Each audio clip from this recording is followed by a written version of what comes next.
Hydration of cement. Hydration it has something to do with water, because hydra, aqua. Similarly, hydro means water. Hydropower means it's something related with water.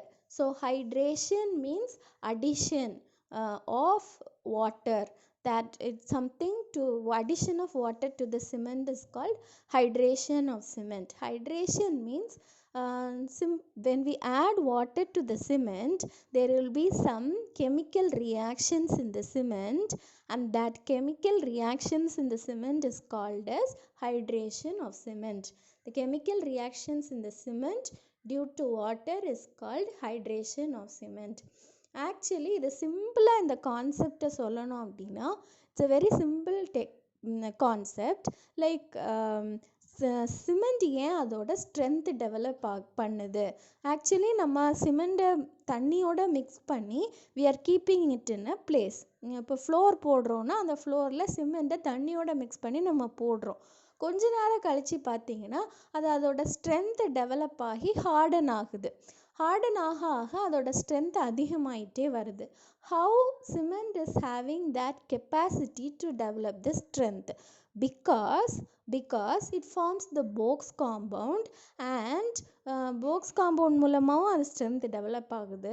plus there are some other reaction that is called hydration of cement. அது என்ன பண்ணுன்னா தண்ணியை எடுத்து it forms two important chemical compounds, that is CSH ன்னு ஒரு compound, CH ன்னு ஒரு compound. calcium we'll see that sulfoaluminate. We have two compounds. அந்த ரெண்டு காம்பவுண்ட்ஸும் ஜெல் மாதிரி ஃபார்ம் ஆகும். சிஎஸ்ஹெச்னு ஒரு காம்பவுண்டும் சிஹெச்னு ஒரு காம்பவுண்டும் ஃபார்ம் ஆகும். அதை காம்பவுண்டுன்னு சொல்கிறத விட அந்த ரெண்டு காம்பவுண்ட்ஸும் ஜெல் மாதிரி ஃபார்ம் ஆகும். சிஎஸ்ஹெச் ஃபைப்ரஸ் ஜெல் மாதிரி ஃபார்ம் ஆகும். சிஹெச் ஷீட் ஜெல் மாதிரி ஃபார்ம் ஆகும். மைக்ரோஸ்கோபிக்கெல்லாம் ஷீட் மாதிரி இருக்கும் CH gel.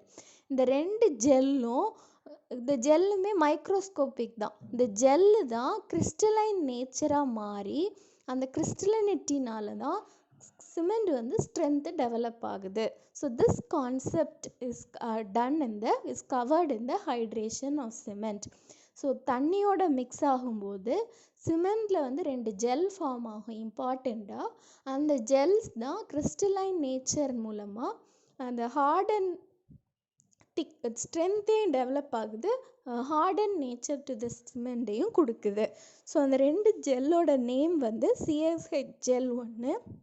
It is also called tobermorite gel. Tobermorite ஜெல்லுன்னு அது சொல்லலாம். சிஹெச் ஜெல்லுன்னு இன்னொன்று ஃபார்ம் ஆகுது. அந்த ஜெல்லு பாண்ட்ரலனைட்ங்கிறது அதோட name. So there are two types of gel formed due to the chemical reaction between the cement and the water. Actually first பார்த்திங்கன்னா chemical reaction start ஆகும்போது cement particles எல்லாம் செப்பரேட்டாக இருக்கும்.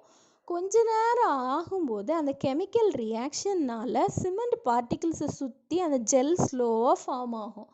ஜெல் ஸ்லோவாக ஃபார்ம் ஆகும்போது ஒன்றுக்குள்ளே ஒன்று அந்த நடுவில் இருக்க ஸ்பேஸ் ஃபுல்லாக அந்த ஜெல் ஃபார்ம் ஆகும்போது அந்த சிமெண்ட்டை ஃபுல்லாக அந்த ஜெல் கவர் பண்ண ஆரம்பிக்குது.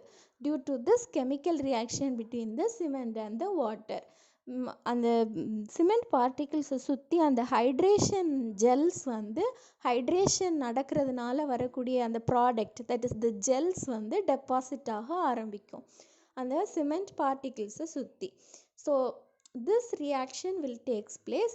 ஃபஸ்ட்டு கொஞ்சம் கம்மியாக தான் இருக்கும். ஃபஸ்ட்டு 2 hours ரொம்ப கம்மியாக தான் இந்த ஸ்டேஜ் ஸ்லோவாக தான் ரியாக்ட் ஆகும். So that stage is called torment period. அதுக்கப்புறம் கொஞ்சம் ஃபாஸ்ட்டாக ரியாக்ட் பண்ண ஆரம்பிக்கும். ஸோ ரெண்டு ஜெல் ஃபார்ம் ஆகும். ஒன்று calcium hydroxide, that is CH, இன்னொன்று சிஎஸ்ஹெச். ரெண்டு ஜெல்ஸ் ஃபார்ம் ஆகுது. அந்த ஜெல்ஸ் கிறிஸ்டலைன் நேச்சரோடு இருக்கும். ஸோ அந்த ஸ்பேஸை ஃபுல்லாக ஃபார்ம் பண்ணி அந்த கிறிஸ்டலினிட்டினால தான் சிமெண்ட்டுக்கு there is a strength, development of strength. You can see in this picture is explanatory. First பிக்சரில் பார்த்தீங்கன்னா ஃபர்ஸ்ட் லெஃப்ட் சைடில் பார்த்தீங்கன்னா only the cement is there. சிமெண்ட்டை வாட்டர் கூட ஆட் பண்ணுறோம் ஃபஸ்ட்டு ஸ்டேஜில். நோ வாட்டர் இஸ் தேர், அங்கே தண்ணி இல்லை, வெறும் cement particles are there. Now when water is added immediately chemical reaction starts. First 2 hours ஸ்லோவாக இருக்கும், அதுக்கப்புறம் ஃபாஸ்ட்டாக கெமிக்கல் ரியாக்ஷன் ஸ்டார்ட் ஆகும். ஸ்டார்ட் ஆகும்போது என்ன ஃபார்ம் ஆகுது? இந்த ஜெல்ஸ் ஃபார்ம் ஆகுது. இந்த 2 ஜெல்ஸும் ஃபார்ம் ஆகுறது தான் த அதர் ப்ரௌன் கலரில் காமிச்சிருக்காங்க. ஜெல்ஸ் ஃபார்ம் ஆகி எங்கே போய் கோட் ஆகும்? அரவுண்ட் த சிமெண்ட் பார்ட்டிகிள்ஸை it will coat and they deposit there in like in the form of crystals. Crystals formல they deposit around the cement particles. கொஞ்ச நேரம் ஆக ஆக இந்த சிமெண்ட் ஃபுல்லாக வந்து it will be coated with this gel particles. This gel particles because of its crystalline nature will contribute to the strength of the cement. So this process is called hydration of cement. அந்த chemical reactions என்னென்ன நடக்குது அப்படிங்கிறத கொடுத்துருக்காங்க. C3S, C2S, C3A, C4AF இந்த நாலும் என்னது? Box compounds. The box compounds react with water to form these gels. இந்த gels என்னெல்லாம்? CSH gel and CH gel.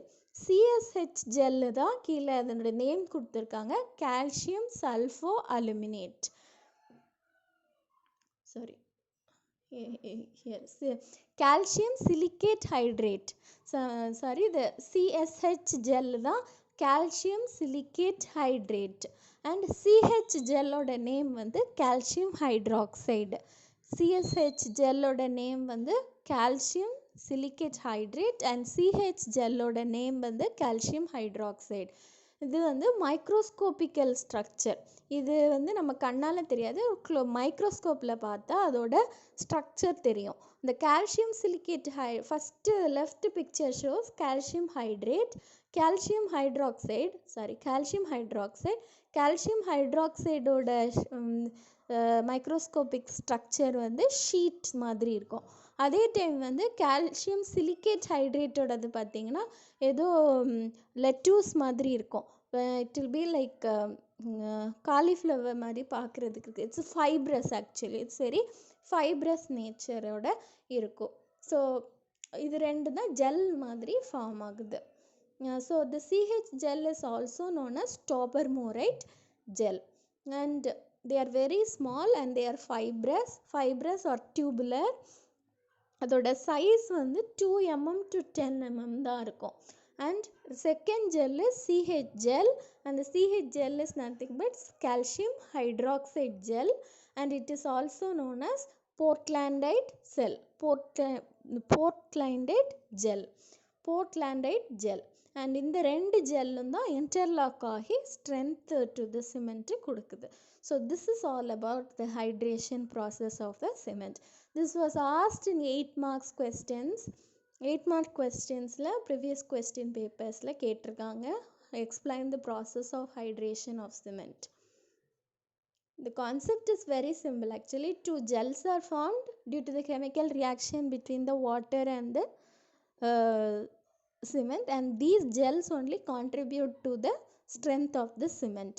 And these gels are nothing but CSH gel, calcium silicate hydrate gel, and another gel is CH gel, which is calcium hydroxide gel.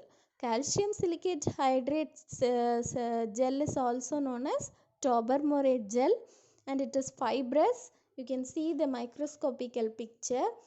It is fibrous or tubular, whereas CH calcium hydroxide gel is also known as portlandite gel and it has this sheet-like structure.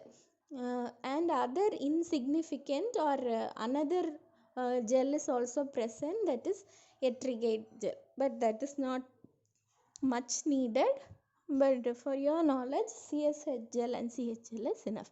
So this is about hydration process in the cement. Next we will move to the manufacturing of cement. This is a very important university question, manufacturing of cement, as well as நீங்கள் வந்து internships பக்கத்தில் இருக்க cement factories போக முடிஞ்சால் போய் பாருங்கள். Cement factories will be like sometimes ட்ரெயின்ஸில் போனீங்கன்னா mostly it will be in the outskirts of the cities, and the cities-ல வந்து you can see the சிமெண்டோட ரோட்டரி கிளின்ஸ்லாம் நீங்கள் பார்த்துருப்பீங்க, பெல்ட் கன்வேஸ்லாம் போகும் பார்த்துருப்பீங்க. ஸோ இதில் see the manufacturing of cement. We know that cement oda main contents are lime and clay. Lime and clay. Since lime contains calcium oxide and the lime is taken from limestone, it is called as calcareous materials because they have calcium more in content, so they are calcareous materials. Clay is also known as argillaceous material because they silica is more, so they are called argillaceous material. So the calcareous and the argillaceous materials are used for the manufacture of Portland cement. I already said why it is called Portland, because it was invented by a scientist Joseph Aspdin in the place Portland in UK, England la போர்ட்லாண்டில் ஒரு பிளேஸில் they have found it. So they limestone, cement rock is nothing but clay, and marl, chalk and marine shell இது எல்லாத்தையும் போட்டு the calcareous materials. Argillaceous materials are clay, shale, slate, slag. இந்த எல்லா மெட்டீரியல்ஸையும் எடுப்பாங்க. Actually you can see in this picture, if we'll start with number 1. The number 1 is limestone quarry. From limestone quarry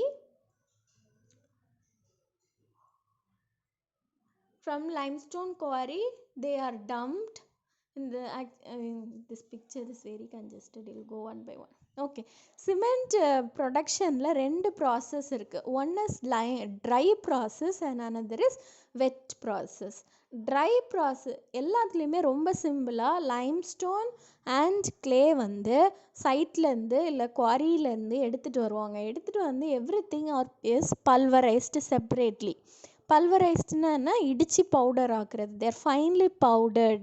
they are both pulverized செப்பரேட்டாக pulverise பண்ணிவிட்டு ரெண்டையுமே வந்து storage டேங்க்ஸில் save பண்ணி வைப்பாங்க.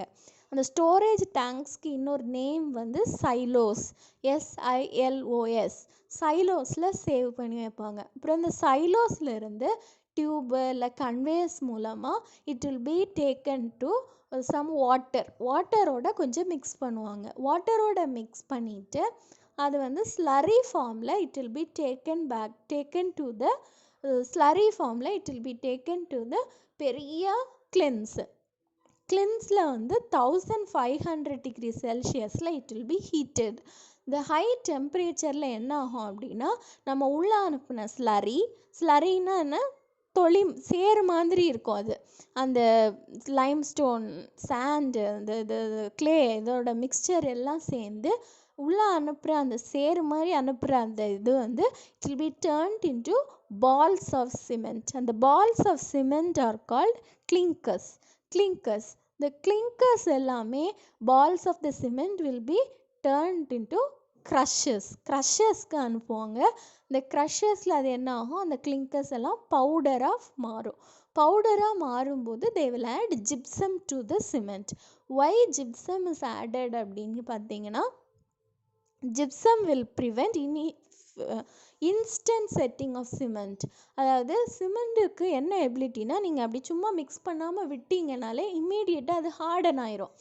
அந்த இம்மீடியட் ஹார்டனிங்கை வந்து அவாய்ட் பண்ணுறதுக்காக ஃபஸ்ட்டு ½ an hour அது ஒன்றுமே செய்யாமல் விட்டாலும் ஹார்ட் ஆகாமல் இருக்கிறதுக்காக to reduce the initial setting of cement we add gypsum இல்லைன்னா அது இம்மீடியட்டாக செட் ஆயிரும். That is quick setting cement மாதிரி ஆயிரும். ஸோ gypsum ஆட் பண்ணுறதுனால ஒரு 3% gypsum ஆட் பண்ணுவாங்க. ஸோ தட் த சிமெண்ட் வந்து ஸ்லோவாக செட் ஆகும், அதுக்காக அதை ஆட் பண்ணுவாங்க. ஸோ இந்த சிமெண்டையும் ஜிப்சமே ஃபைனலாக மிக்ஸ் பண்ணி பவுடர் ஆனது எல்லாத்தையும் பேக்கில் ஒரு bag of cement will carry 50 kg of cement. they will be transported to the site இல்லை கடைக்கு டிரான்ஸ்போர்ட் பண்ணுவாங்க from the factory. So this is the overall process of the manufacturing of cement. Overall process of the manufacturing of cement. You can see here from the limestone quarry, left side la top left lende vaanga, from there it goes to the dumpல track எல்லாத்தையும் crush பண்ணுறாங்க, that is pulverization. அப்புறம் clay எடுத்து they will be taken to the grinding mill. கீழே second நடுவில் பார்த்தீங்கன்னா they will be all crush பண்ணி limestone and clay will be taken to the grinding mill and they are put in big storage tanks, that is silos, and from there it is taken அந்த silos-ல mix பண்ணுவாங்க with water. From there it is taken to the cleanse is nothing but cement சூளை, செங்கல் சூளை மாதிரி cement சூளை. the temperature is 1500 degrees Celsius. From there it cleanலேருந்து வெளியில் வருது cement balls. the cement balls are clinkers. அந்த clinkers-ஐ cool பண்ணுவாங்க, cool பண்ணிவிட்டு க்ரஷ் பண்ணுவாங்க. and the meanwhile gypsum is also added. From there it is taken to the cement storage and it is shipped. So this is the entire process of cement making. Entire process of cement making. So dry process அப்படின்னா first starting ஸ்டேஜில் limestone crush பண்ணி powder பண்ண limestone and clay is also powdered dryly. அப்புறம் water is mixed when it is going to the rotary kiln. This is dry process. wet processனால் ஒன்றும் பெருசாக different இல்லை. வெட் ப்ராசஸ்னால் இனிஷியலாகவே crush பண்ணுறதுக்கு முன்னாடியே we add water to the limestone. லைம்ஸ்டோனில் ஃபஸ்ட்டே ஸ்லரியாக தனித்தனியாகவே first கிளேலையும் ஃபஸ்ட்டே water add பண்ணிவிட்டு ரெண்டையும் மிக்ஸ் பண்ணி we will be sending to the rotary kiln. So வந்து வெட் ப்ராசஸ்னால் சம்டைம்ஸ் இட் இஸ் அன்அவாய்டபிள். லைம்ஸ்டோன்ஸ்லாம் வாட்டரி பிளேசஸ்லேருந்து நமக்கு கிடைக்கும், ரொம்ப ட்ரையாக அவைலபிளாக இல்லை அப்படின்னா தென் we can go for wet process. ட்ரையாக நமக்கு ரா மெட்டீரியல்ஸ் கிடைக்குது அப்படின்னா we can go for dry process. So dry process, the particles are very hard, it's costly also. The limestone is taken, clay is taken and they are ground into fine powder, then water is added to make a fine paste, then they are charged into the rotary kiln, their calcination takes place and clinkers are formed. The clinkers, the temperature inside the rotary kiln is 1400 to 1500 degrees Celsius. This is the rotary kiln cross section. It is slopy in slope-ஆக இருக்கும், சரிஞ்சு இருக்கும். and this rotary kilns will be rotating also. ஸ்லோவாக rotate ஆகிட்டே இருக்கும், heat ஆகிட்டே இருக்கும், பேரலாக rotate ஆகிட்டே இருக்கும். and calcination takes place ஆகும்போது ஹை டெம்பரேச்சருக்குள்ளே போகும்போது this limestone and clay slurry will turn into balls of cement and that is clinkers. You can see the rotary kiln chimney. Then the raw materials are taken from the hoppers to the rotary kiln, rotate ஆகிட்டே இருக்கும் and the slope in the ratio of 1:20. and from there clinkers you'll get the blue colors. The clinkers will be getting and they are cooled and then they are taken to the discharge. So this is a picture of a rotary kiln, cross section of the, you can see the rotary kiln here. இந்த மாதிரி பார்த்துருப்பீங்க சைட்டில். இது வந்து high டெம்பரேச்சரில் உள்ளாடி cement mix ஆகிட்ருக்கும், cement form ஆகிட்ருக்கும், cement clinkers will be formed inside the kilns. இதுதான் ஸ்டோரேஜ் ஹாப்பர்ஸ். இதில் தான் அதை ரா மெட்டீரியல்ஸை ஸ்டோர் பண்ணி வைப்பாங்க. லைம்ஸ்டோன் தனியாக வச்சுருப்பாங்க, அப்புறம் clay தனியாக வச்சுருப்பாங்க, ரெண்டையும் அப்புறமா ரோட்டரி கிளினுக்கு ஃபார்ம் போகிறதுக்கு முன்னாடி they are mixed in water. These are clinkers, the cement balls formed inside the rotary kiln. They are very red hot balls. அதுதான் கூல் டவுன் ஆகி இந்த மாதிரி கிரே பால்ஸாக ஃபார்ம் ஆகும். This red hot balls are clinkers. These clinkers வந்து இதுக்கப்புறம் powder பண்ணும்போது they will add gypsum. ஃபஸ்ட்டே gypsum add பண்ண மாட்டாங்க, லாஸ்ட் ரோட்டரி கிளின்லாம் தாண்டி வந்ததுக்கப்புறம் தான் gypsum is added. 3% of gypsum is added. Okay. Why gypsum is added? Because it reduces the setting time of cement. Okay, this cement balls or clinkers should be broken down into powder. So broken down பண்ணுறதுக்காக தான் ball mills will be used. ball millsல போட்டு தான் break பண்ணுவாங்க. இந்த ball millsக்குள்ளாடி என்ன இருக்கும்னா ஏற்கனவே பெரிய ஸ்டீல் பால்ஸ் இருக்கும். அந்த ஸ்டீல் பால்ஸில் இந்த கிளிங்கர்ஸ் படும்போது they will be crushed into powders. இதுவும் ரொட்டேட் ஆகிட்டே இருக்கும். This is the inside view picture of a steel ball mill. Ball மில்க்குள்ளாடி இப்படி ரொட்டேட் ஆகிட்டே இருக்கும். ப்ளஸ் உள்ளே இருக்க இந்த steel balls will be striking against the clinker balls and it will be broken down to small powders of steel. And then it is packed into the bags and sent to the factories. So this is the whatever I said, it is given in the form of flow chart. This flow chart you have to learn it. flow chartல கொடுத்துருப்பாங்க. wet processனா as I said the process is same. ஒன்றும் இல்லை, before crushing we will be adding some amount of water first add பண்ணி we will be mixing. The remaining process is the same. This is the wet process. It also has the same. Okay, so today